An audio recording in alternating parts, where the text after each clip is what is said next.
I'm Tracy Sabol. Tonight on EWTN News Nightly, exclusive findings. New poll numbers from EWTN and Real Clear Opinion Research looks into the Catholic vote and the Catholic identity headed into the 2024 election. Get out of jail. The U.S. secures the release of more than 100 people being detained by the Ortega regime in Nicaragua. 'Tis the season? The socialist leader of Venezuela makes a surprising announcement about Christmas, how faith leaders are responding. And on the road again, the Holy Father wraps up his historic trip to Indonesia. We'll tell you where he's headed next. These stories and more tonight. From EWTN, the Global Catholic Network, this is EWTN News Nightly. Thank you for being with us on the Feast of St. Teresa of Calcutta. Our top story tonight, we are exactly 2 months until Election Day and just 5 days away from what no doubt will be a widely watched presidential debate. To prepare for it, Vice President Harris flew to Pennsylvania today while former President Trump was in the Empire State addressing the Economic Club of New York. White House correspondent Owen Jensen reports. Owen? Tracy, in New York, former President Donald Trump said he wants to eliminate fraud in government, and Elon Musk would help lead those efforts. All this as the post-Labor Day race for the White House really heats up. As President Joe Biden left the White House flying off to western Wisconsin, and Vice President Kamala Harris traveled to Pennsylvania to get ready to go toe-to-toe with Donald Trump, the former president delivered remarks at the Economic Club of New York, promising, if elected, to blast through every bureaucratic hurdle. To issue rapid approvals for new drilling, new pipelines, new refineries, new power plants, new electric plants, and reactors of all types. Prices will fall immediately in anticipation. And when it comes to taxes, Trump warned Harris wants to get rid of what he got passed. Her tax plan, which includes the promise to end the Trump tax cuts, which again by itself would be a massive tax increase, would increase taxes by over $5 trillion. Ian Sams, senior national spokesperson for the Harris-Walz campaign, also talked taxes. And when it comes to capital gains and the tax code, I think that she understands that we can make sure that those at the top, the billionaires and the wealthy, pay their fair share with a billionaire minimum tax, with raising the corporate tax rate, with quadrupling taxes on stock buybacks, things that really make sure that those at the top are paying their fair share. Then, on Tuesday, the big debate will take place at Philadelphia's National Constitution Center. The Constitution Center was viewed as a perfect place to have this debate, the perfect backdrop in Philadelphia, where our country was founded.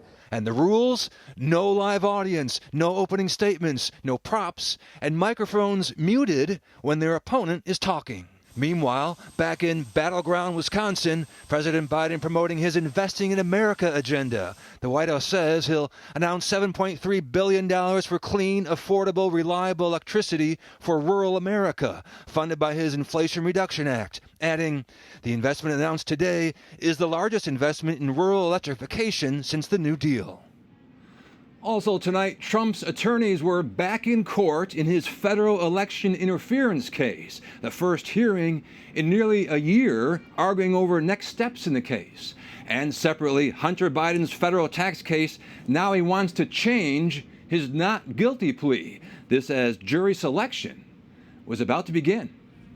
At the White House, Owen Jensen, EWTN News Nightly. All right, thank you, Owen. The U.S. government says that it has secured the release of 135 political prisoners in Nicaragua. National Security Advisor Jake Sullivan said in a statement that they were released on humanitarian grounds, adding, quote, no one should be put in jail for peacefully exercising their fundamental rights of freedom of expression, association, and practicing their religion. Those who are set to be free include Catholic lay people and 13 members of a Texas-based religious charity. And here with reaction to the latest news out of Nicaragua is Congressman Robert Aderhold, a Republican from Alabama's 4th District. Congressman, thank you for being with us today. We appreciate it. I know you've been quite vocal about the situation in Nicaragua under the Ortega regime. What was your reaction to the news today? Well, it was like a bolt out of the blue. It was just great to hear this. They got the news this morning. I got word from my office that the State Department had reached out to us to let us know that this was very close to happening. And it was just, I woke up this morning right before I actually made coffee. So it started to be a great day, and very thankful that this has all turned out the way it has, and a lot of prayers have been answered, no doubt. Yeah, and I know you have a close relationship with Britt Hancock, the founder of Mountain Gateway Church. Have you talked to him yet? And what has he said about the release? Well, he was he was the first person I called after I got the news. I felt like he has been in contact with the State Department as well during these negotiations. And so I felt like he had probably also gotten the news, but I just wanted to confirm that he had heard the news, and he had as well, but nothing was public at this point. So we were basically just sharing what we knew with each other from the State Department, but we didn't, not until anything was public could we really get real excited about it, but we felt good about it, and it was just a great way to start the morning. Yeah, and I know this prisoner release, it didn't happen overnight. The negotiations were months in the making, and I understand that Nicaragua didn't get anything in return from the U.S. for the prisoner's release. So why do you think the Ortega regime agreed to it? Well, I think this just really was sent a bad message that because get back to what happened here, and I think most of your listeners probably know, but this goes back into the last part of last year around December when they were having some evangelical campaigns, meetings. Some of the churches came together, had some outdoor meetings, and people were just simply worshiping and coming together. And when I think the State Department and when members of Congress like myself, and let me just say that this was a team effort by so many members of Congress.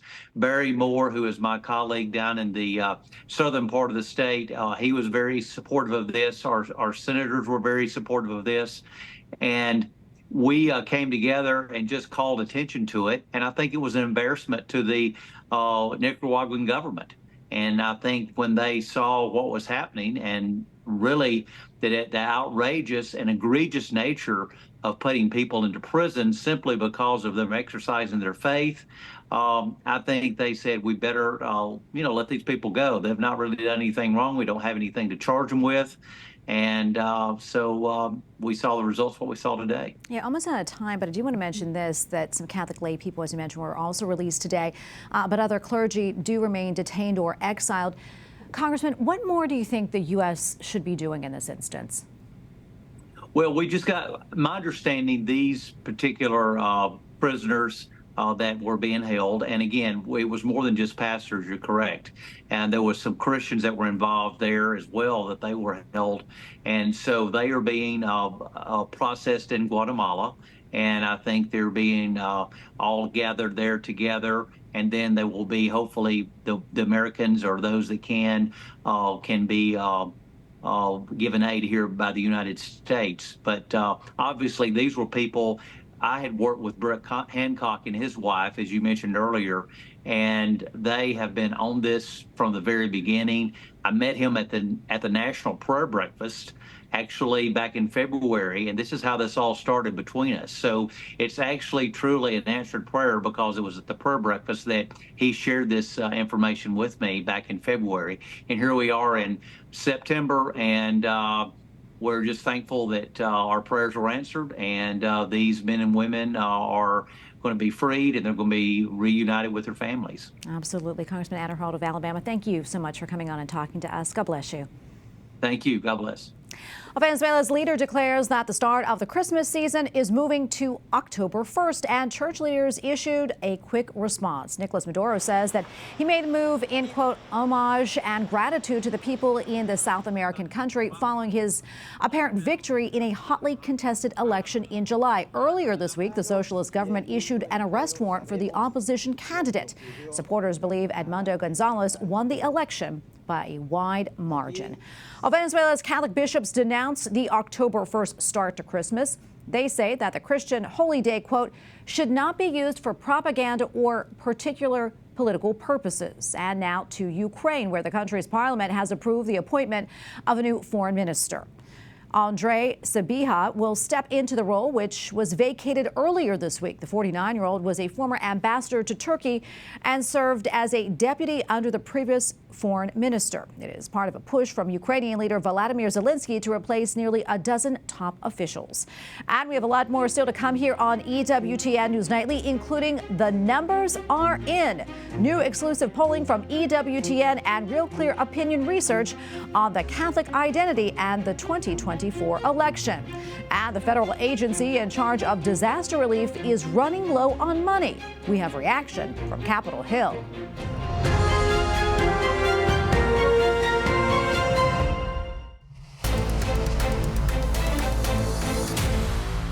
As the election season heats up, we have exclusive new polling conducted by EWTN and Real Clear Opinion Research. It takes a deep dive into the attitudes of the faithful on wide-ranging issues from candidate choices to the Catholic identity.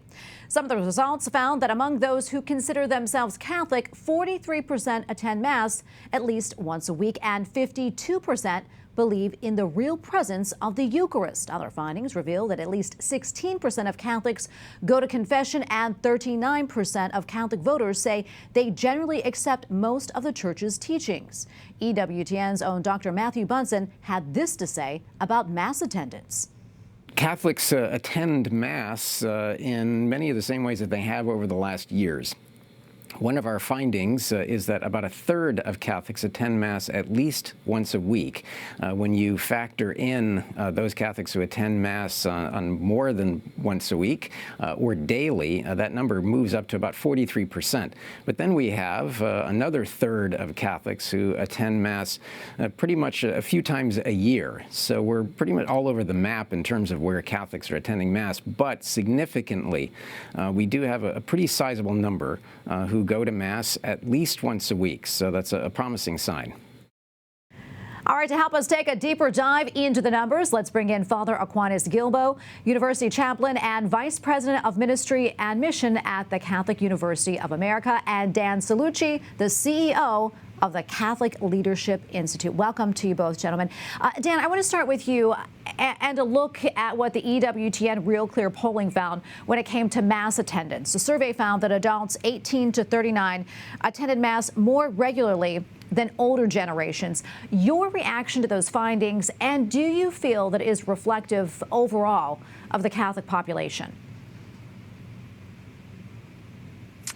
Yeah, I think that for those in the age group that you mentioned that are attending Mass, Tracy, I do think that that is what we're seeing in larger trends, because it's more of a conscious choice for those generations that are choosing to attend Mass at this point. I'm not sure it reflects the larger Catholic population. We have to remember that there's about 77 million baptized Catholics in the country, and we know that only about 17 to 20% are attending Mass every week or more. So I'm not sure how reflective it is of the larger population, but I think certainly for those who are in that younger demographic and making that choice, I think you're seeing a much more conscious Catholicism. Yeah, and Father Aquinas, I know you work with young adults at the Catholic University of America, most of whom no doubt attend Mass regularly. Do you think there's a correlation between how often one goes to Mass or confession and their political beliefs or leanings? That's certainly the impression that I think that we receive, certainly through news media or other outlets. They do think that either religious belief or religious practice is a predictor of leaning right or left or in voting patterns. I think one of the interesting things that your poll shows is that at least those that responded to the poll, the split is right down the middle, that those attending Mass regularly, and in fact, among those who attend Mass most regularly, the split between right and left is almost even. So that was one of the more interesting things I found in the poll. Yeah, and when it comes to church teaching, 39% of Catholics polled say that they generally accept most of the Church's teachings and try to live their lives accordingly, compared to 14% that say Catholicism has only a minor influence on their lives. Dan, this one is for you. How do you think acceptance of church teaching influences the way people view candidates and ultimately the way they vote, if at all?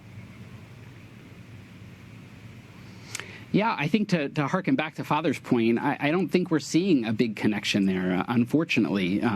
I think we're seeing, relative to the issues that are most important to people, according to the polling data, that really it's the economy first. And I think some of those teachings that were asked about were not really even a close second. So I think people are really voting for their reality more than church teaching, and I think that's emblematic of how central it is or not central it is to their lives right now.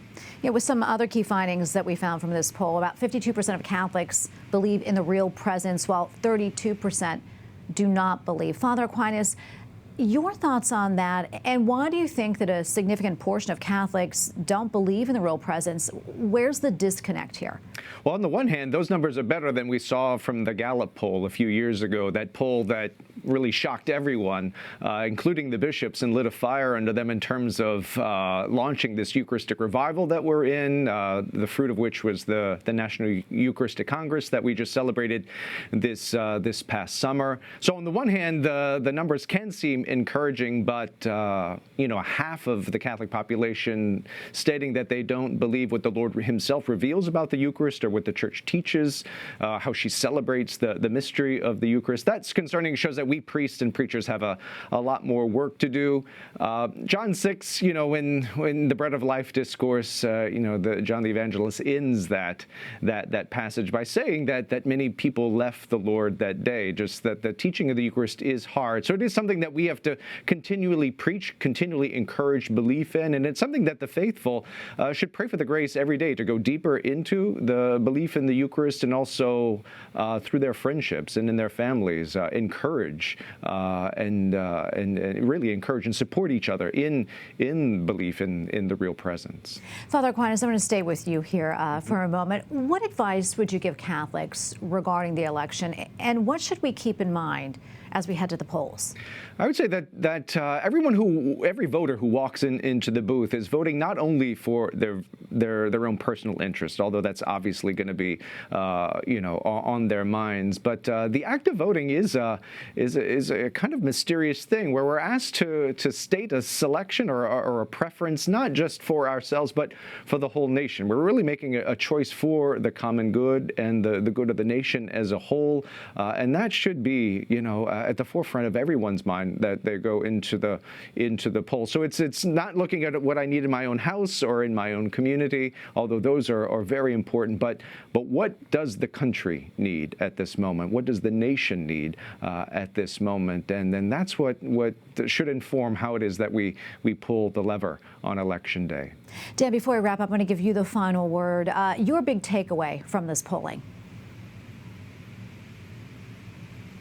Yeah, my big takeaway from the polling data was I think we're really starting to see the evolution of Catholicism as more of a cultural reality, and the implications of really now 2 generations without perhaps the strongest domestic teachers at home. And so we have to remember that as now Gen X starts to have grandchildren, if you can believe it, we might have children who have grown up not rejecting teachings of the church, but actually not having had an experience of it in the first place. And so that can sound sad at first, but I think it's a great opportunity for us to repropose the gospel and to not take anything for granted, because I think we have a lot of people who have grown up in a culturally Catholic context, but haven't necessarily even heard the teachings yet to reject them. So I think keeping that in mind and making sure that we never stop reproposing the beauty of our tradition and teaching and the gospel message that Christ gives us. Well, thank you both so much for weighing in and for your insights. We really appreciate it. God bless you both.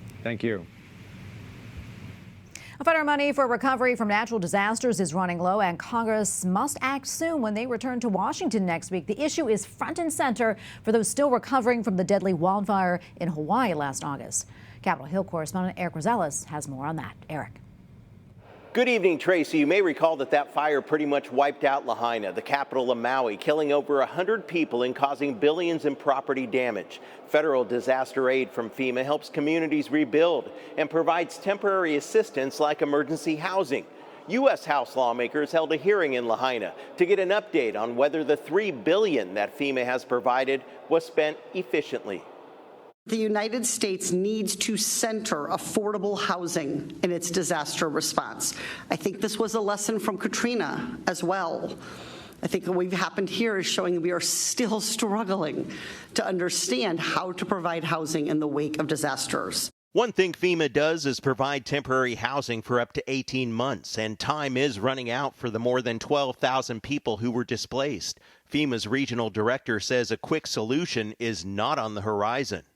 Now you're talking over $1 million something per house to rebuild out here, which would not make it feasible based on the authorities that I have right now to do that. Our authority really focuses on, temporary solutions. Families remain in temporary housing and face mounting costs from mortgage payments that will be owed once forbearance expires. Survivors struggle with financial instability, child care and health care needs, and increasing mental health concerns. Residents say they want to rebuild, but need more help. Lahaina is not just a place. It's a cherished, sacred part of Hawaii's identity. And as we move forward, we are committed here to ensuring that it shines brightly again. But FEMA needs more money to keep providing services. Republican Senator Bill Cassidy knows firsthand about natural disasters. Louisiana is still recovering from the damage caused by Hurricane Katrina. But he also believes FEMA's housing dollars could be combined with community grants for a better outcome. Instead of spending a lot of money for temporary housing, which is temporary, we could combine those dollars with other dollars to help come up with long-term, affordable housing solutions. Senator Cassidy thinks more FEMA aid will be tied to a bigger spending bill to get it across the finish line sooner. At the Capitol, Eric Rosales, EWTN News Nightly. Up next on EWTN News Nightly, the next stop details about the Holy Father's last day in Indonesia and his next destination.